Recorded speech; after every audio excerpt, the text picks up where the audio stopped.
Hello student. तो आज के वीडियो में हम लोग MHCET के कुछ प्रीवियस ईयर के क्वेश्चन देखेंगे। पेपर इसका अवेलेबल नहीं होता है, तो जितने भी क्वेश्चन हैं वो मेमोरी बेस्ड हैं। जो स्टूडेंट प्रीवियस ईयर्स में पेपर दे कर के आए हैं उसके बाद उन्होंने ये क्वेश्चंस बताए हैं, तो उसी पे बेस्ड इस बार इस वीडियो में 2017 या 18 के क्वेश्चंस इंक्लूड करें हैं, 22 के भी कुछ क्वेश्चंस इंक्लूड करें हैं। तो ये बात करने से पहले हम लोग पैटर्न देख लेते हैं MHCET का। तो ये पैटर्न है और ये ब्लॉक तुम्हें INPS क्लासेस की वेबसाइट inpsclasses.com के ब्लॉक सेक्शन में सारे MHCET से रिलेटेड ब्लॉक्स मिल जाएंगे और वेबसाइट का लिंक तुम्हें डिस्क्रिप्शन में मिल जाएगा। तो टाइम ड्यूरेशन जो है MHCET का 90 मिनट है, टोटल मार्क्स 200 हैं और नेगेटिव मार्क्स नहीं आ रहे हैं। नेगेटिव मार्क्स कोई नहीं है, अगर क्वेश्चन सही हुआ तो 2 मार्क्स अवॉर्डेड होंगे, नेगेटिव मार्क्स कोई नहीं है। तो इस वजह से ऐसे केस में 100 में से 100 क्वेश्चंस करना ज़रूरी है और बेटर ये रहेगा जब भी हम क्वेश्चन अटेम्प्ट कर रहे हैं तो एट द सेम टाइम, अगर वो क्वेश्चन नहीं सॉल्व हुआ तो उसी टाइम तुम वहाँ पे गेस वर्क कर लो, क्योंकि उसके बाद अगर रैंडम गेस वर्क या ब्लाइंड गेस वर्क करा तो गलत होने के चांसेस ज़्यादा होते हैं। और एट द सेम टाइम अगर हमने गेस वर्क कराए तो बेटर रिजल्ट आ सकता है, प्रॉबिलिटी बढ़ जाती है। इसके अलावा देख रहे हो 30 क्वेश्चंस रीजनिंग के हैं, टोटल मार्क्स 60, मैथमेटिक्स के भी 30 क्वेश्चन है, टोटल मार्क्स 60, इंग्लिश के 20 और कंप्यूटर के 20। तो रीजनिंग और मैथ्स का इक्वली वेटेज है 30-30 क्वेश्चन, और कंप्यूटर और इंग्लिश का इक्वल वेटेज है 2-2 मार्क्स। इसके अलावा प्रीवियस ईयर पेपर भी तुम डाउनलोड कर सकते हो INPS की वेबसाइट पे जा करके। बेसिकली यहाँ पे सिलेबस में निमसेट से थोड़ा सा चेंज है, एक बार उसके बारे में बात कर लेते हैं हम लोग। तो यहाँ पे स्क्रीन में तुम लोग सिलेबस देख रहे हो, ऑलरेडी तुम लोगों के पास होगा। तो अलजेब्रा की अगर बात करें तो फैक्टराइजेशन है, क्वाड्रेटिक है, इंडिसेस है, लॉगरिथम्स है, AP, GP, HP है, बाइनोमियल है, परम्यूटेशन एंड कॉम्बिनेशन है। तो क्या नहीं है, डिटर्मिनेंट मैट्रिक्स इस वीक में चाहो तो मत रिवाइज करो, इस वीक के बाद MHCET के बाद रिवाइज कर सकते हो। कॉम्प्लेक्स नंबर नहीं है, और इन सब के quadratic, log, AP, GP, HP के भी कोई बहुत एडवांस लेवल क्वेश्चन नहीं पूछे गए, वो अभी फर्दर वीडियोस में हम लोग देखते रहेंगे। इसके अलावा भी MHCET के कई वीडियोस हम ऑलरेडी अपलोड कर चुके हैं INPS क्लासेस के चैनल पे, डिस्क्रिप्शन में उन सबका लिंक मिल जाएगा, वहाँ से वो वीडियो भी देख सकते हो। उनमें भी PYQ प्रीवियस ईयर क्वेश्चन हमने डिस्कस करे हुए हैं। तो अलजेब्रा में कॉम्प्लेक्स नंबर नहीं है, as well as matrix determinant नहीं पूछा जाता है। इसके बाद कोऑर्डिनेट ज्योमेट्री में सारी चीज़ें मेंशन्ड है, equation of straight line, circle, parabola, ellipse, hyperbola, और इसके भी बेसिक क्वेश्चंस ही आए हैं, कोई बहुत डीप में क्वेश्चन नहीं आए। बेसिक जैसे कि टैंजेंट वगैरह से क्वेश्चन नहीं आए, नॉर्मल से नहीं आए हैं, बेसिक इक्वेशन से ही क्वेश्चंस पूछे गए हैं, चाहे वो पैराबोला हो, एलिप्स हो, हाइपरबोला हो। तो अगर एक बार बेसिक अच्छे से रिवाइज कर लें तो हम इसके MHCET क्वेश्चन आराम से कर सकते हैं। और ख़ास बात है इसके कैलकुलस में इसमें कुछ भी नहीं है, ओनली सिर्फ डिफरेंशियल इक्वेशन है। इसके अलावा फंक्शन है, फंक्शन एंड रिलेशन। तो एडिशनल जो यहाँ पे ऐड हो रहा है वो डिफरेंशियल इक्वेशन ऐड हो रहा है MHCET के सिलेबस में, जो कि निमसेट के सिलेबस में नहीं है। और जिन लोगों को भी डिफरेंशियल इक्वेशन पढ़ना है तो INPS क्लासेस का टेलीग्राम चैनल है, वहाँ पे हम इसका एक वीडियो एज वेल एज पूरी थ्योरी की बुकलेट अपलोड कर देंगे। और उतना भी अगर तुमने अच्छे से पढ़ लिया डिफरेंशियल इक्वेशन में तो आराम से तुम MHCET के क्वेश्चन कर सकते हो।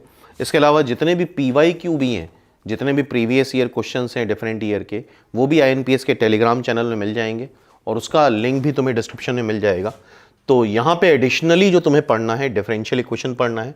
इसके अलावा ना तो डिफरेंशियल कैलकुलस में कुछ आता है, ना ही इंटीग्रल में कुछ आता है, only differential equation and function. ठीक है। ट्रिग्नोमेट्री में भी सारी ही चीज़ें इन्वॉल्व कर दी इन्होंने, trigonometric identities, ratio, equation, properties of triangle, height and distance, inverse function, पूरा सिलेबस है। देन प्रोबेबिलिटी और स्टैटिस्टिक्स में भी 1-2 क्वेश्चन 30 में से आ ही जाते हैं, 2 क्वेश्चन मान के चलो। और प्रोबेबिलिटी में भी 3 क्वेश्चन ऑन एवरेज, प्रोबेबिलिटी और स्टैटिस्टिक्स मिला लें तो 5 क्वेश्चन पूछे जाते हैं। इसके अलावा रिलेशन भी यहाँ पे एक्स्ट्रा है। रिलेशन निमसेट के सिलेबस में नहीं है, लेकिन रिलेशन MHCET के सिलेबस में है। तो रिलेशन भी एक बार पढ़ के जाना ज़रूरी है for MHCET point of view. And एक एडिशनल सिलेबस में मेंसुरेशन भी रहती है इसके, तो ध्यान रखना MHCET के लिए तुम्हें मेंसुरेशन भी बेसिक पढ़ के जाना होगा, बहुत एडवांस नहीं। और उसका भी एक पूरी बुकलेट है जो तुम्हें INPS के टेलीग्राम चैनल पे मिल जाएगी, उसको ज्वाइन कर लो। तो वहाँ पे इस तरह से रिलेटेड कई सारा मटेरियल तुम्हें रेगुलर मिलता रहेगा। तो मेंसुरेशन और डिफरेंशियल इक्वेशन की बुकलेट तुम्हें INPS के टेलीग्राम चैनल पे मिल जाएगी। तो ये सिलेबस के बारे में हो गया। बाकी रीजनिंग, कंप्यूटर वगैरह ऑलमोस्ट वही सारी चीज़ें हैं। अब हम लोग देखते हैं प्रीवियस ईयर क्वेश्चंस जो कि निमसेट में पूछे जा चुके हैं। जैसे ये निमसेट MHCET 2017 में ये क्वेश्चन पूछा गया है, मिनिमम वैल्यू ऑफ दिस। तो ये बड़ा सिंपल सा क्वेश्चन है। ये फॉर्मूला सबने पढ़ा होगा, a cos x plus b sin x lie करता है under root A square plus B square से minus under root A square plus B square के बीच में। और अगर a cos x plus b sin x plus c है तो ये लाई करेगा under root A square plus B square plus c से minus under root A square plus B square c के बीच में। a की वैल्यू 3 रख दो, 3 cos x plus 4 sin x plus 5।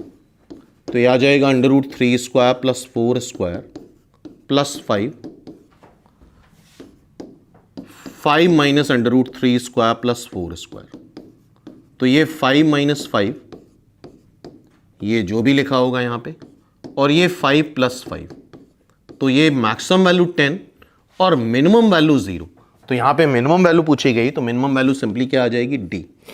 तो ये MHCET 2017 का क्वेश्चन हो गया। ठीक है, नेक्स्ट देखते हैं। नेक्स्ट ये ट्रिग्नोमेट्री हाइट एंड डिस्टेंस का क्वेश्चन पूछा गया MHCET में। A person observe the angle of depression होगा, ये डेविएशन नहीं, गलत था ये। Angle of depression of building is 30। ये एक बिल्डिंग है, इसका एंगल ऑफ डिप्रेशन क्या होता है, ऊपर भी एक लाइन खींच लो। ये PQ बिल्डिंग हो गई, इसकी हाइट h मान लेते हैं। एंगल ऑफ डिप्रेशन इज 30, ये 30 है। अगर ये 30 है तो ये भी 30 है। ठीक है,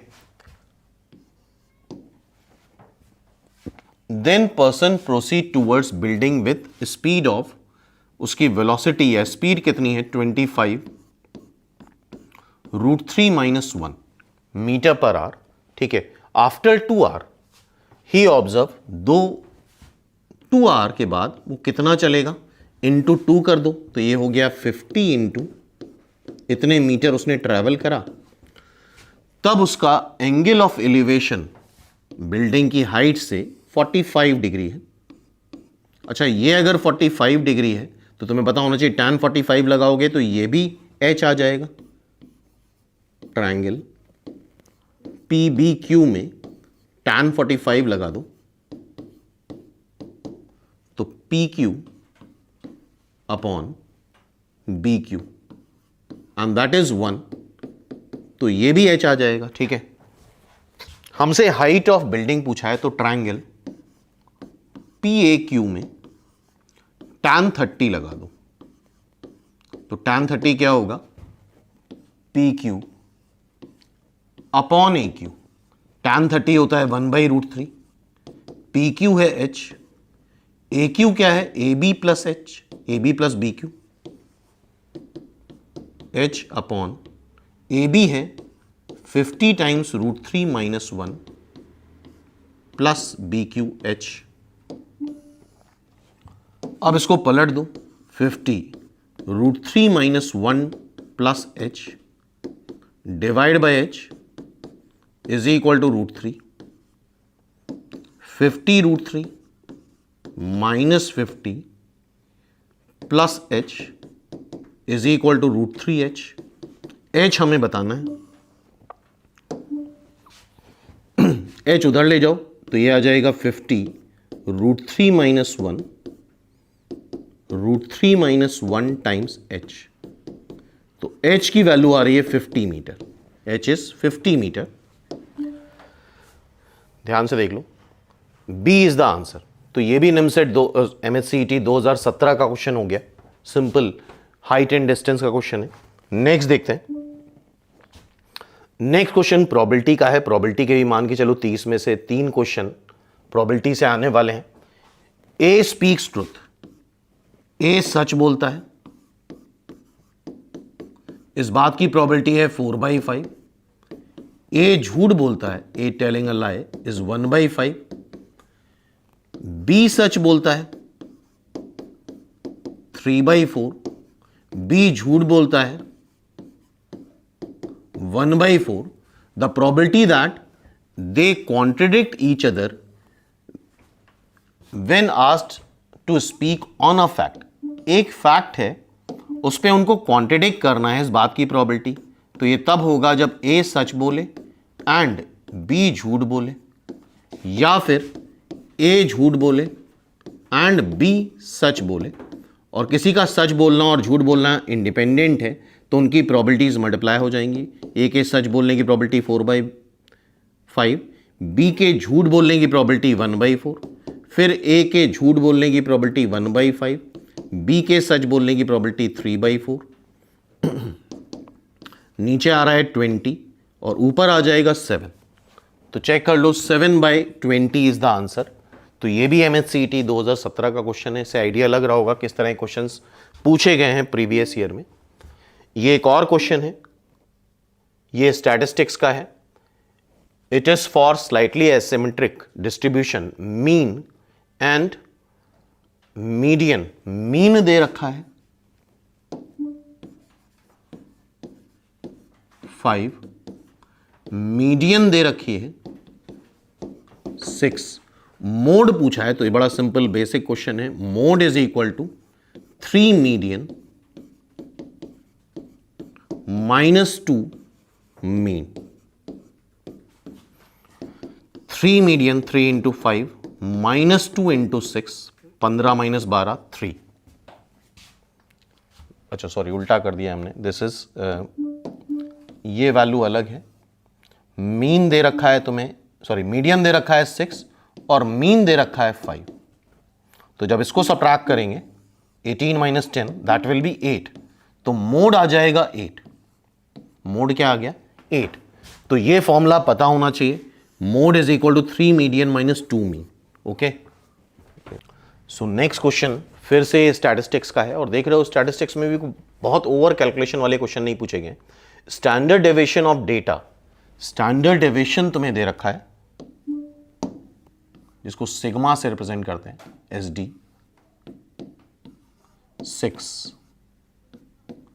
इफ ईच ऑब्जर्वेशन, हर एक ऑब्जर्वेशन इज इंक्रीज बाय 1, हर एक ऑब्जर्वेशन को xi था जिसका स्टैंडर्ड डेविएशन ये था, हर एक ऑब्जर्वेशन को हमने 1 से इंक्रीज कर दिया, तो स्टैंडर्ड डेविएशन क्या होगा? तो ये भी तुम्हें एज अ स्टैंडर्ड रिजल्ट पता होना चाहिए। अगर किसी भी डेटा में कुछ ऐड या सब्ट्रैक्ट किया जाए तो इसको हम बोलते हैं चेंज ऑफ ओरिजिन।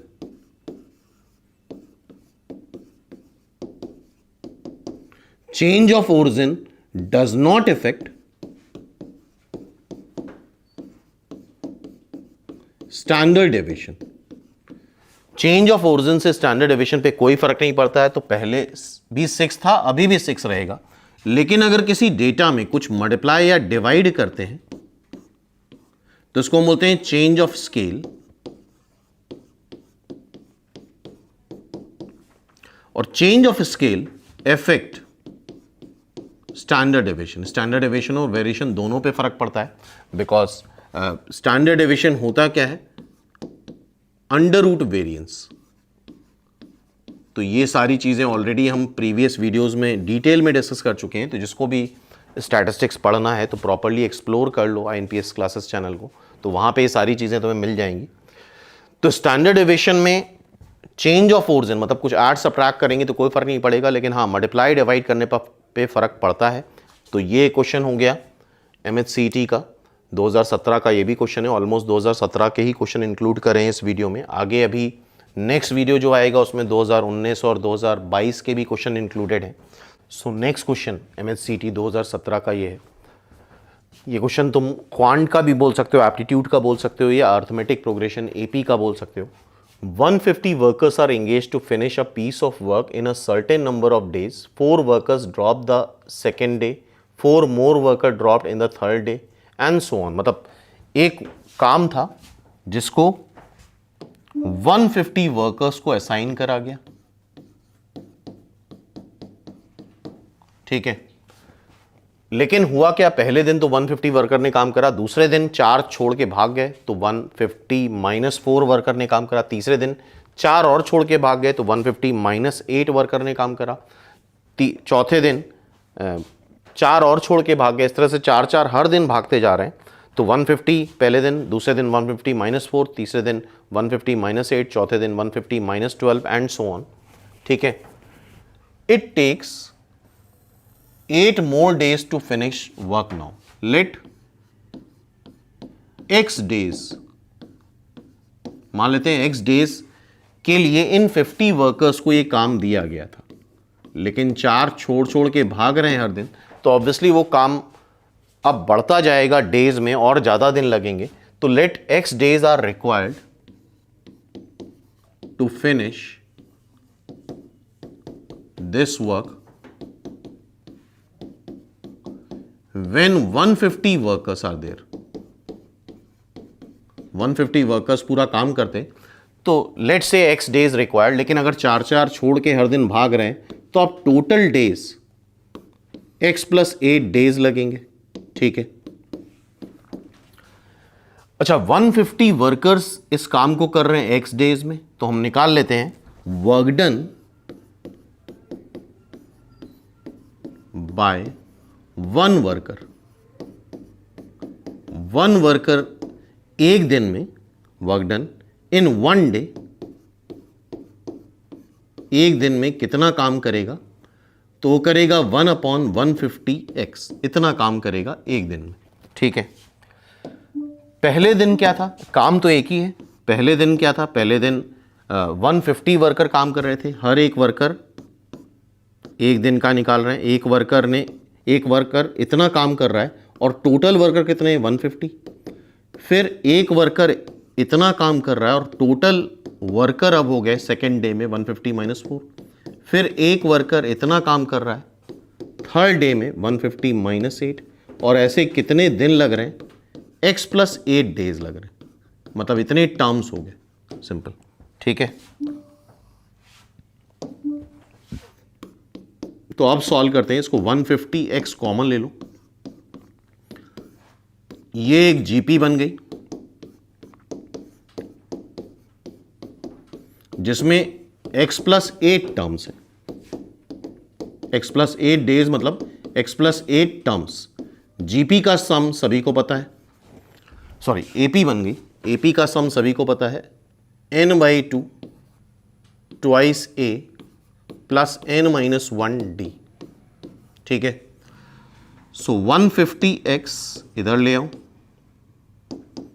ये x प्लस 8 टर्म्स है तो x plus 8 divide by 2, n/2 इस AP का सम, ट्वाइस a 150, ठीक है, प्लस n क्या है, total number of terms x plus 8 minus 1, और कॉमन डिफरेंस क्या आएगा, इसको इससे सबट्रैक्ट करोगे तो -4 इज द कॉमन डिफरेंस, ठीक है।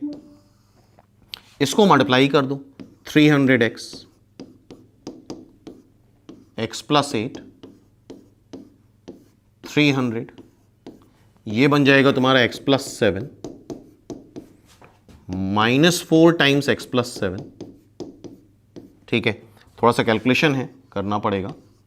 300x x प्लस 8, यहां से 2 कॉमन ले लो, 150 माइनस 2x माइनस 14, ये 150x हो जाएगा, x प्लस 8, यह आएगा तुम्हारा, इससे 14 सब्ट्रैक्ट कर देंगे, 10 सब्ट्रैक्ट करा 140, 136 माइनस 2x, 2 फिर कॉमन ले लो, ये 75x हो जाएगा, ये x प्लस 8, और ये आ जाएगा तुम्हारा 8x, ठीक है। इसको सॉल्व करना है और बताना है ध्यान से देखो, the number of days which the work was completed, मतलब वॉज लिखा हुआ है, मतलब कितने दिनों में कंप्लीट हो जाना चाहिए था वर्क, मतलब एक्स की वैल्यू बतानी है। तो बेटर है इसे क्वेश्चन को सॉल्व करने से इस पे यहां पे वैल्यू रख के चेक कर लो। 15, 20, 25, 30, थोड़ा सा लेंदी क्वेश्चन था ये, अब सारे ही आसान नहीं पूछे जाएंगे, तो यहां पे तुम वैल्यू रख करके सॉल्व कर सकते हो इस क्वेश्चन को, ठीक है। तो आइडिया समझ में आ गया होगा कैसे करना है क्वेश्चन। नेक्स्ट देखते हैं एफ एक्स, ये क्वाड्रेटिक का क्वेश्चन है। F X is a quadratic expression which is positive for all real values of X. So we should know कि कोई भी क्वाड्रेटिक एक्सप्रेशन ऑलवेज पॉजिटिव कब होता है, व्हेन इसका A coefficient of X square positive हो and D मतलब B square minus 4ac negative हो, ठीक। हमसे gx के बारे में पूछा गया है, gx कैसा है, पॉजिटिव नेगेटिव वॉटेवर जो भी है। तो देखते हैं एक बार, F X plus F dash X plus F double dash X. F X क्या है, A X square plus B X plus C. F dash X क्या है, 2ax plus B. F double dash X क्या है, 2a। तो अब देखते हैं इसको, ए एक्स स्क्वायर कर लो, बी का एक्स का coefficient 2a plus B times X, ये क्या आ जाएगा 2a प्लस बी प्लस सी। अच्छा a तो पॉजिटिव ही है, ये भी क्वाड्रेटिक एक्सप्रेशन ही बन रहा है, a पॉजिटिव है पता है ऑलरेडी। इसका हम डिस्क्रिमिनेंट चेक कर लें, B square minus 4ac।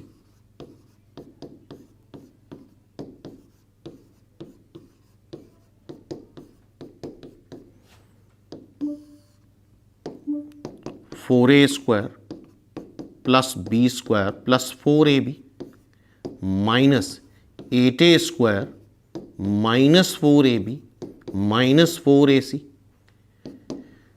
4ab cancel, B square minus 4ac इधर लिख लो, माइनस 4a स्क्वायर इधर लिख लो। अच्छा B square minus 4ac itself negative है, 4a स्क्वायर भी नेगेटिव है, तो पूरी चीज नेगेटिव हो जाएगी। तो a पॉजिटिव डी नेगेटिव, इसका मतलब ये एक्सप्रेशन भी ऑलवेज पॉजिटिव होगा for every x belongs to r, ठीक है। ये एक्सप्रेशन भी ऑलवेज पॉजिटिव होगा for every x belongs to r। तो यही है gx is greater than 0, simple. a positive है, d नेगेटिव आ रहा है, तो क्वाड्रेटिक एक्सप्रेशन ऑलवेज पॉजिटिव होता है। तो ये भी निमसेट MSCT 2017 क्वेश्चन है। नेक्स्ट क्वेश्चन ये पूछा गया एक सिंपल डिफरेंशियल इक्वेशन का question, the solution of differential equation 1 plus X square dy by D X times 1 plus Y square, ठीक है। तो वेरिएबल सेपरेबल है सीधे, dy upon 1 plus Y square कर लो, इसको कर लो, इंटीग्रल बाद में करेंगे, dx के साथ x upon 1 plus X square dx, variable separable, इस मेथड को हम बोलते हैं वेरिएबल सेपरेबल। इंटीग्रेट कर लेते हैं, इसका इंटीग्रेशन आएगा 1 upon 1 plus Y square, I think ये पढ़ा होगा, tan इनवर्स y। इसको इंटीग्रेट करना है तो तुम्हें पता है 1 प्लस एक्स स्क्वायर को t एज्यूम कर ले, इंटीग्रेशन आई थिंक बेसिक सबने पढ़ा होगा, 2x dx is equal to dt, so x dx is equal to dt by 2। So x dx हो गया dt बाई 2 बाई t, यह आ जाएगा 1/2, 1/t को ln t लिखोगे प्लस कांस्टेंट, सो ये tan इनवर्स y, यह आ जाएगा 1/2 ln t, t is 1 plus X square plus c। तो सीधा सीधा ये वेरिएबल सेपरेबल फॉर्म में आ गया, 2 इधर मल्टीप्लाई कर सकते हो। तो आई होप आंसर जो मैच कर रहा है वो ये मैच कर रहा है। First 2 tan inverse y is equal to ln 1 plus X square plus c। तो आई होप ये भी क्लियर है। तो डिफरेंशियल इक्वेशन से 1 या 2 क्वेश्चन एक्सपेक्टेड रहते हैं एवरी ईयर। नेक्स्ट क्वेश्चन फिर से ये सेट थ्योरी का क्वेश्चन बोल सकते हो या बेसिक एल्जेब्रा का क्वेश्चन बोल सकते हो। ए इज अ सेट जो कि है मॉड एक्स लेस देन 1। तो यहां पे मॉड का फॉर्मूला पता होना चाहिए। अगर मॉड एक्स लेस देन ए है और a पॉजिटिव है तो x लाई करेगा बिटवीन a से माइनस ए, तो यहां पे x लाई करेगा बिटवीन 1 से -1, ये a सेट हो गया। b सेट क्या है? mod x -1 ग्रेटर देन और इक्वल टू 1, तो यहां पे कौन सा फॉर्मूला यूज हो रहा है मॉड का? mod x ग्रेटर देन और equal to a, and if a is positive then x is less than और इक्वल टू -a और x इज ग्रेटर देन और इक्वल टू a, तो यहां से आ जाएगा x -1 लेस देन और इक्वल टू -1 और x -1 ग्रेटर देन और इक्वल टू 1 लेस देन 0 और x इज ग्रेटर देन और इक्वल टू 2। ये हमारा सेट B है। ठीक है, हमसे बोला गया है A यूनियन B करना है और वो R माइनस D है और D बताना है। ठीक है, कोई प्रॉब्लम नहीं, सॉरी। A ये है, B ये है, इन दोनों का यूनियन मतलब इनको ऐड करना है। तो देखो कैसे ऐड कर रहे हैं, -1 से 1 ये A सेट हो गया, 0 से छोटा 2 से बड़ा।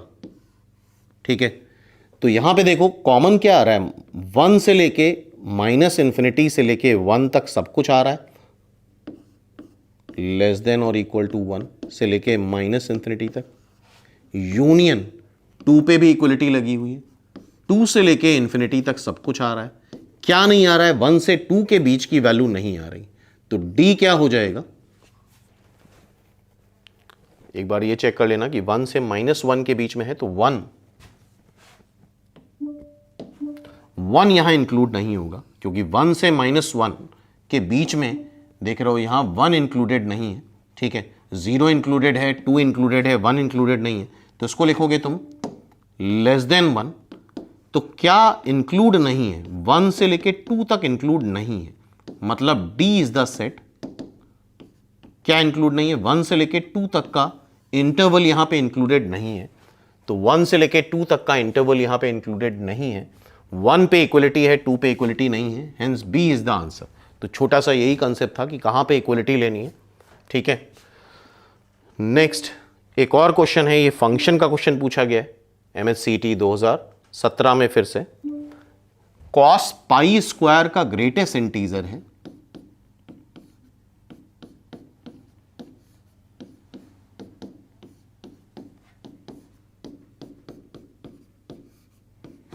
ग्रेटेस्ट इंटीजर तुम्हें पता होगा। अच्छा, पाई स्क्वायर कितना होगा? 9 पॉइंट समथिंग, क्योंकि पाई होता है 3.14, तो ग्रेटेस्ट इंटीजर पाई स्क्वायर कितना होगा? 9।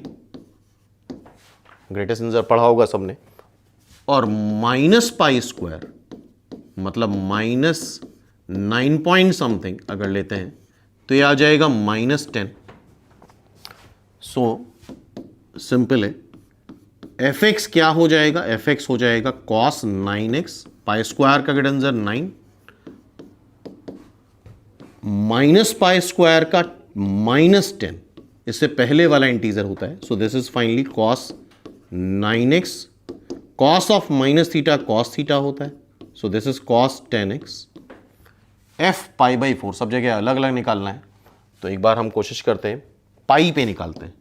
f pi cos 9 pi plus cos 10 pi, तुम्हें पता होना चाहिए cos 2n pi even multiple of pi 1 आता है, cos odd multiple of pi -1 आता है, cos 9 पाई -1 आ जाएगा,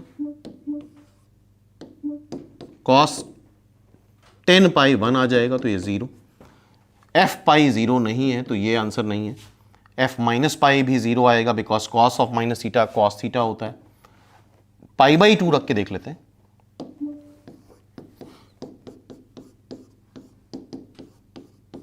cos 9 π/2, cos 10 π/2 करोगे तो cos 5 पाई आएगा, cos 9 π/2, cos odd multiple of π/2 0 होता है।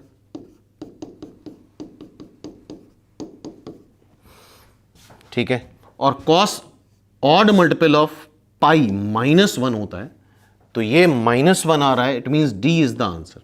तो आई होप ये 2017 के क्वेश्चन समझ में आए होंगे तुम लोगों को कि किस तरह के क्वेश्चन MHCT में पूछे जाते हैं। अब नेक्स्ट वीडियो में इसी तरह के कुछ और PYQ हम लोग डिस्कस कर लेंगे, जिससे एक क्लियर कट आइडिया लग जाएगा कि MSCT में क्या और कैसे पूछा जाता है।